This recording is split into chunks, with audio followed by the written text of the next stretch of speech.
Fiocruz alerta para aumento na ocupação de leitos de UTI por Covid-19. E você vai ver também. Depois da chegada do primeiro lote de vacinas da Pfizer para crianças, o ministro da Saúde garante que até março chegarão todas as doses. Após 2 quedas seguidas, o setor de serviços cresceu 2,4% em novembro. Portaria prevê experiência piloto com teleavaliação em perícias médicas. 10 anos depois, naufrágio do Costa Concórdia ainda persegue sobreviventes e assombra moradores. E ainda, sem Neymar, Tite divulga a lista para os próximos 2 jogos das eliminatórias sul-americanas.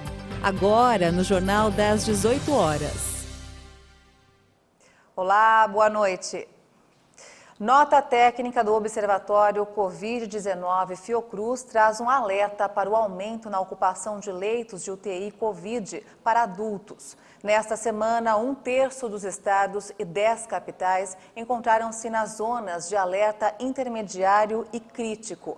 Apesar do alerta sobre a ampla e rápida proliferação da variante Ômicron no Brasil e a maior ocupação de leitos, os pesquisadores destacam que menções a um possível colapso no sistema de saúde neste momento são incomparáveis com o que foi vivenciado em 2021.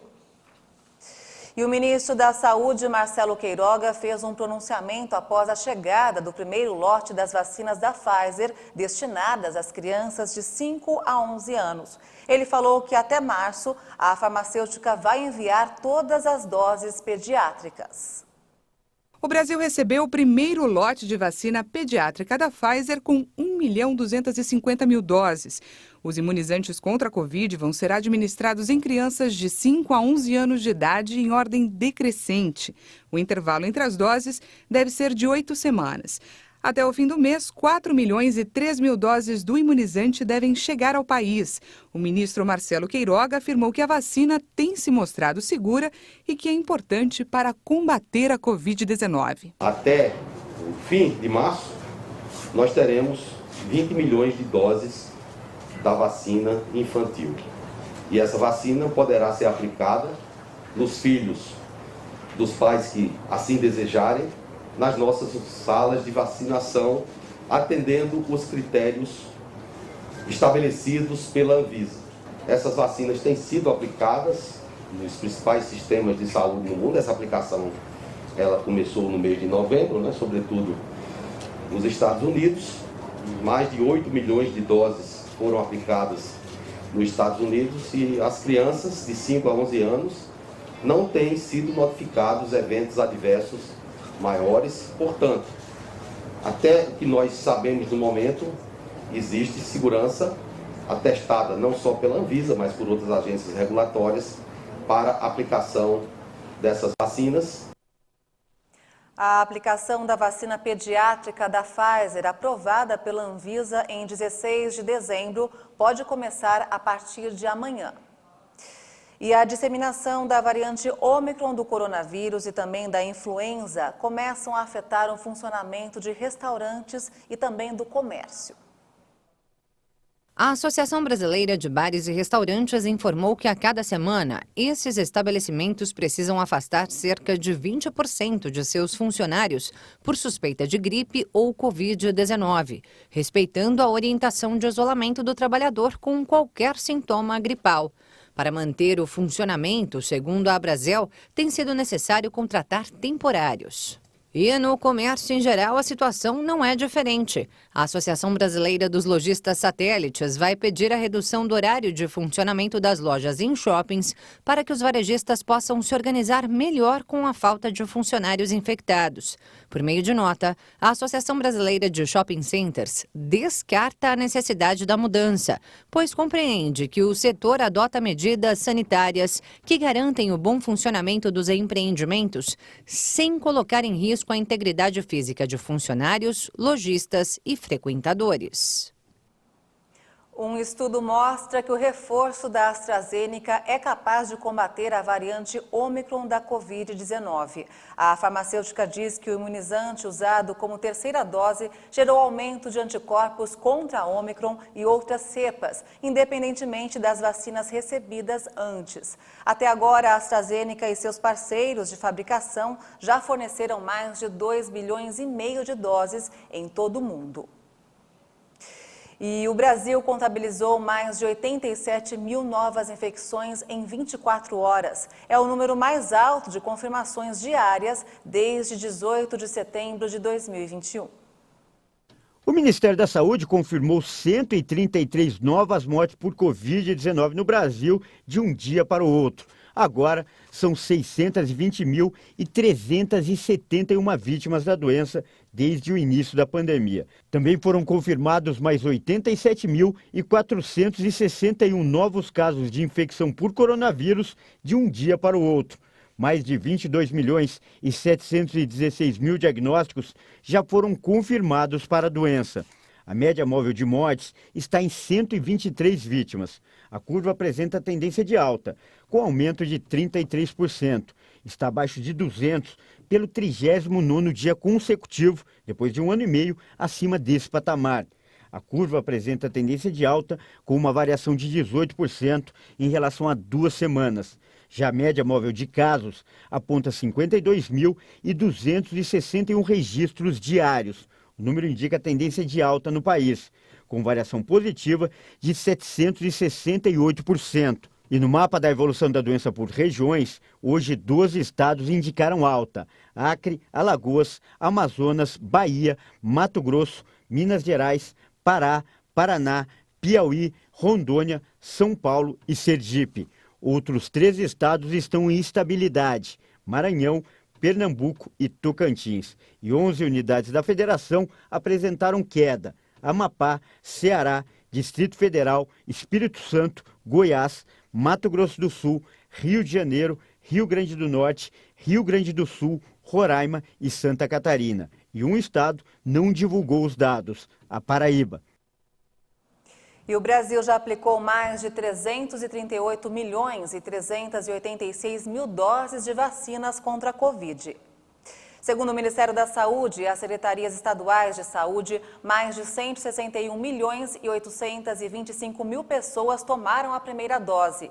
Isso representa 75,86% da população, enquanto mais de 145.805.000 brasileiros tomaram a segunda dose, o que equivale a quase 68% da população. E a dose de reforço já foi aplicada em mais de 31.555.000 pessoas, 14,79% dos brasileiros. E com o aumento no número de casos da variante Ômicron da Covid-19, muitas pessoas precisaram voltar para o isolamento. O ministro da Saúde, Marcelo Queiroga, informou que o tempo de quarentena das pessoas infectadas vai ser de acordo com o que já vem sendo feito em países como os Estados Unidos. Mas o CONAS, que é o grupo que reúne todos os secretários de saúde do país, questiona a decisão. Acompanhe na reportagem de Kleber Werneck. Suportar a quarentena tem sido uma das grandes dificuldades da pandemia para a maioria das pessoas. Muito difícil mesmo, porque eu não saía para nada. Foi difícil, né? Ficar em casa fechado, mas foi necessário. Foi bem triste, né? Ficar isolado da família, dos amigos, de todo mundo, mas a gente tem que fazer o nosso papel, né? Para que não contamine outras pessoas, né? Nossa, foi uma coisa muito complicada, quanto em saúde, psicologicamente, fisicamente. Foi uma coisa bem difícil. Eu achei que o isolamento é pior para a saúde. Você fica preocupado em sair na rua, aquilo vai curtindo a sua cabeça. Se eu encostar em alguém, eu vou ficar doente. Se eu pegar o trem, eu vou ficar doente. E o assunto voltou à tona após o Ministério da Saúde anunciar a redução do tempo de isolamento para pessoas que forem diagnosticadas com a Covid-19. Essa medida vale apenas para os assintomáticos e casos leves da doença. Antes, o tempo mínimo de reclusão era de 10 dias, mas agora o paciente poderá ficar isolado por apenas 5 dias. Mas para isso, terá que apresentar um teste negativo para o novo coronavírus. E se o teste for positivo, a pessoa só poderá sair do isolamento após 10 dias. Caso o paciente não consiga ou não queira fazer o teste, a recomendação é para que deixe o isolamento após 7 dias, se não tiver apresentado nenhum sintoma. Pacientes que apresentarem sintomas leves ou moderados também podem encurtar a quarentena, mas para isso, após o 5º dia, devem passar 24 horas sem febre e sem uso de antitérmicos. O ministro da Saúde, Marcelo Queiroga, afirmou que a mudança é baseada em critérios técnicos e segue protocolos que estão sendo adotados por outros países, como é o caso dos Estados Unidos. Agora mesmo nós vamos ampliar ainda mais a nossa política de testagens, nós vamos distribuir os testes rápidos até o final de janeiro. Nós podemos distribuir até 40 milhões de testes, incluindo os testes de RT-PCR, os testes rápidos. E para que essa política tenha sucesso, não depende só do Ministério da Saúde. Depende, sobretudo, de cada um dos 5.570 secretários municipais de saúde, os meus colegas, que fazem comigo o SUS ser cada vez mais forte, para que as pessoas que tenham sintomas possam buscar a atenção primária e realizar o teste e se identificar positivo e não for uma forma mais grave da doença, ficar em isolamento dentro das condições que já indicamos hoje. O presidente do CONAS, Carlos Lula, afirmou que a decisão deve ser acompanhada e é passível de reversão. Falou ainda que a medida foi ponto de divergência entre os secretários, que podem pedir revisão. Na opinião dele, a redução tem embasamento técnico, mas é questionável. E o ideal seria aguardar um pouco mais para fazer a mudança. E entre os especialistas, a diminuição no tempo de quarentena é motivo de polêmica. Alguns reclamam que falta embasamento científico, critérios técnicos. Outros temem ainda que com a variante Ômicron em circulação, o número de contaminações pode aumentar. Se nós temos diversas condutas para um mesmo problema, é possível que não tenhamos a certeza de nenhuma delas. Então, frente a esse cenário, junto com uma falta de cobertura vacinal no território nacional, caso seja reduzida a quarentena para 5 dias de uma forma geral, é possível sim que o nosso território fique mais vulnerável à transmissão de Covid. O infectologista acredita que a diminuição da quarentena reforça ainda mais a necessidade dos protocolos sanitários já bastante divulgados. Uso de máscaras, evitar aglomeração e higienização das mãos. É fundamental que, caso o médico prescritor opte por 5 dias de isolamento para o seu paciente, apesar das recomendações da Sociedade Brasileira de Infectologia, é fundamental e imperativo que o paciente continue e redobre os seus cuidados para não se aglomerar, para continuar usando máscara e também para utilizar álcool gel com maior frequência. Por que isso? Primeiro que a nossa população, como já dito, não está amplamente 100% vacinada. Segundo, que o grau de imunidade desse paciente pode vir a alterar o tempo de transmissibilidade da doença. Ou seja, pacientes mais imunossuprimidos tendem a ter um maior tempo de transmissão da doença. Então, se adotado os 5 dias de uma forma geral para o território nacional, precisamos redobrar os nossos cuidados. Um deslizamento de terra destruiu na manhã de hoje um casarão do século XIX em Ouro Preto, Minas Gerais. O vídeo mostra o momento em que o Morro da Forca, no centro da cidade histórica, cedeu. O grande volume de terra atinge o casarão, que vai abaixo em poucos segundos. O imóvel pertence à prefeitura. Segundo o Corpo de Bombeiros, os militares foram acionados 40 minutos antes do colapso para vistoriar problemas estruturais do local. Toda a área no entorno da construção foi evacuada. Não houve vítimas. Um depósito ao lado do casarão também ficou em ruínas. A prefeitura da cidade informou que o casarão estava fechado desde 2012, justamente pelo risco de desmoronar.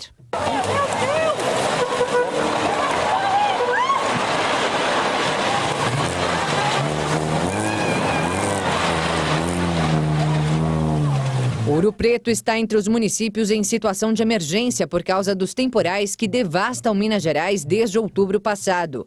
Em 24 horas, outras 30 cidades decretaram situação de emergência, somando hoje 374 municípios. Ontem, mais uma morte foi registrada. Bombeiros resgataram o corpo de um homem de 48 anos que caiu em um rio ao tentar atravessar uma ponte em Claro dos Poções, montado em um cavalo. No total, 25 pessoas morreram no estado. Segundo o último boletim da Defesa Civil, já são 4.047 desabrigados e mais de 26 mil desalojados em todo o estado. E você vai ver ainda nesta edição, 10 anos depois, o naufrágio do Costa Concórdia ainda persegue sobreviventes. E ainda, sem Neymar, Tite divulga a lista para os próximos 2 jogos das eliminatórias sul-americanas. Os detalhes você confere em instantes, até já.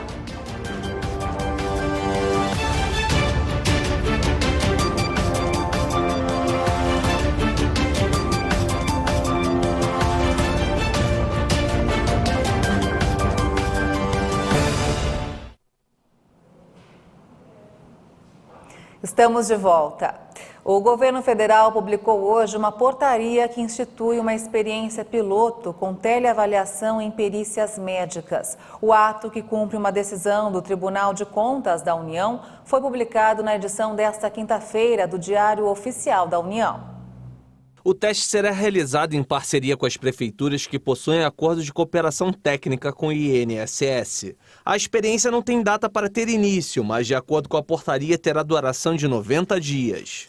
Em dezembro, o INSS informou que 65 mil pessoas teriam suspenso o auxílio por incapacidade temporária, o antigo auxílio-doença. Isso aconteceu porque os beneficiários não fizeram o agendamento da perícia médica revisional. O prazo para o agendamento da perícia continua aberto enquanto durar o programa revisional.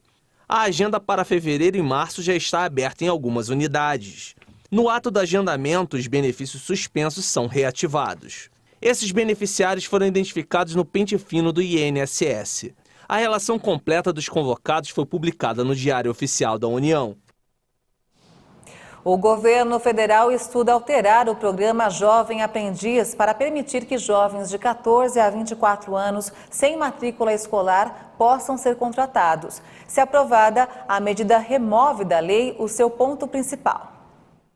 O governo também estuda flexibilizar a norma que obriga empresas a contratar uma cota de aprendizes proporcional ao número de funcionários, além de atrelar a remuneração ao salário mínimo. O Brasil tem cerca de 461 mil jovens aprendizes, de acordo com o Ministério da Economia. Quase 50% deste grupo trabalha na indústria de transformação e no comércio. A principal função é de auxiliar de escritório ou assistente administrativo. O Ministério do Trabalho e Previdência informou que um grupo de trabalho foi instalado em dezembro de 2021 para definir propostas de aperfeiçoamento do programa Jovem Aprendiz. A expectativa do Ministério do Trabalho é que o grupo termine o debate em março. A próxima reunião está agendada para o dia 18 de janeiro. A Lei do Aprendiz foi sancionada em 2000, no governo de Fernando Henrique Cardoso, e determina que empresas de médio e grande porte reservem vagas para adolescentes e jovens. A cota de vagas é de no mínimo 5% e de no máximo 15% do quadro de funcionários. A legislação prevê a anotação na carteira de trabalho, além da matrícula e frequência do aprendiz na escola. Fazem parte do programa jovens entre 14 e 24 anos. Em 2021, mais de 60% dos aprendizes contratados tinham menos de 18 anos. O setor de serviços registrou alta em novembro após 2 meses de perdas. O resultado interrompeu a sequência negativa e coloca o principal setor da economia em nível superior ao período pré-pandemia. O setor de serviços, responsável por cerca de 70% do Produto Interno Bruto brasileiro, reverteu os 2 meses consecutivos de quedas e cresceu 2,4% na passagem de outubro para novembro. A alta também coloca o setor em patamar 4,5% acima do período pré-pandemia, registrado em fevereiro de 2020. Segundo o IBGE, o resultado positivo faz o segmento se recuperar da perda acumulada de 2,2% nos 2 meses de taxas negativas. Essa recuperação de novembro coloca o setor no maior patamar dos últimos 6 anos, se igualando ao nível de dezembro de 2015. 4 das 5 atividades pesquisadas avançaram no mês na comparação com outubro, com destaque para serviços de informação e comunicação que recuperaram a perda verificada nos 2 meses anteriores. De acordo com o IBGE, o segundo impacto positivo no índice de novembro veio da atividade de transportes e os serviços prestados às famílias representaram o terceiro impacto positivo no mês. E vamos agora ao mercado financeiro. O dólar fechou em queda nesta quinta-feira depois de uma abertura com ganhos em meio à fraqueza internacional da divisa dos Estados Unidos. A moeda norte-americana caiu 0,14% e encerrou o dia cotada a R$ 5,52 na venda. Há 10 anos, na Itália, o Costa Concórdia naufragava em frente à ilha de Giglio, na Toscana.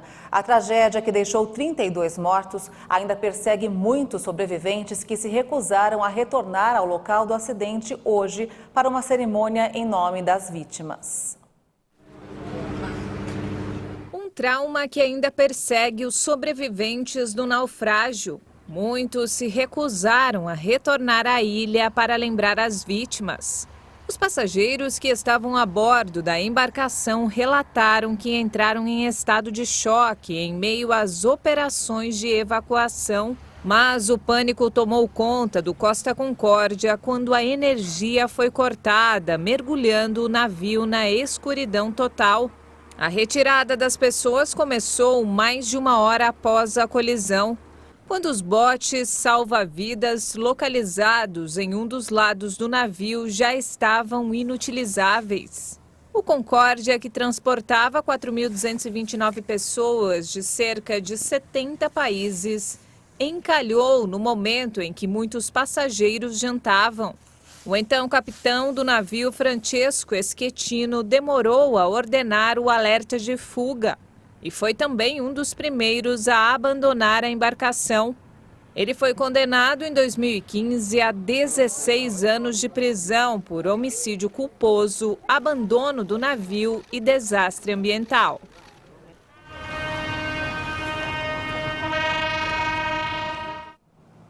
E olha só, um filhote de tigre siberiano foi encontrado por um pescador na Rússia com a cauda congelada e a mandíbula necrosada. O animal foi submetido a uma longa cirurgia e deve ser devolvido à natureza em breve.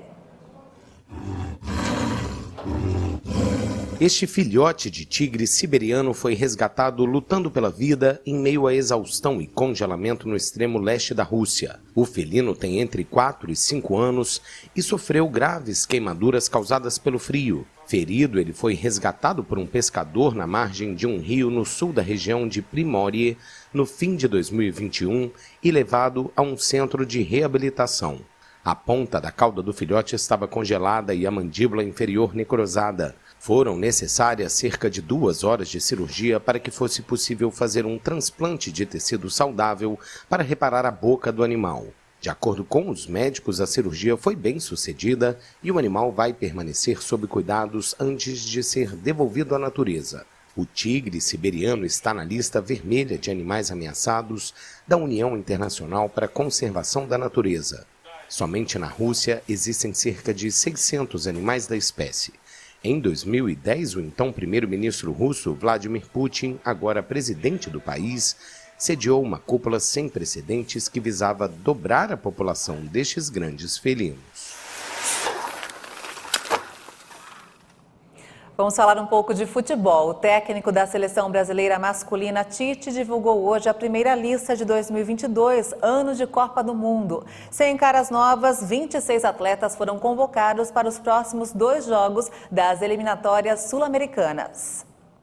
Ainda se recuperando de uma lesão no tornozelo, Neymar ficou fora da lista. Felipe Coutinho e Daniel Alves voltaram a ser chamados por Tite. O Brasil joga contra o Equador em Quito no dia 27 de janeiro e enfrenta o Paraguai no dia 1º de fevereiro em Belo Horizonte. Classificada com 5 rodadas de antecedência, mesmo com um jogo a menos devido à suspensão da partida contra a Argentina, a seleção é líder isolada das eliminatórias com 35 pontos. Confira a lista de convocados.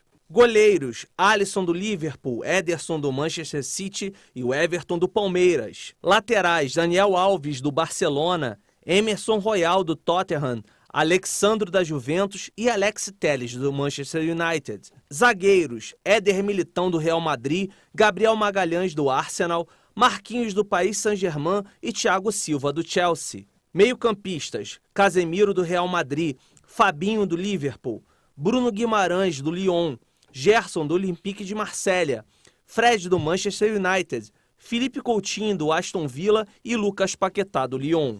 Atacantes: Rafinha, do Leeds, Antony, do Ajax, Rodrigo, do Real Madrid, Everton Ribeiro, do Flamengo, Gabriel Jesus, do Manchester City, Vinícius Júnior, do Real Madrid, Matheus Cunha, do Atlético de Madrid e Gabigol, do Flamengo. E essa edição termina aqui. Obrigada pela sua companhia, uma boa noite para você e até amanhã. Tchau.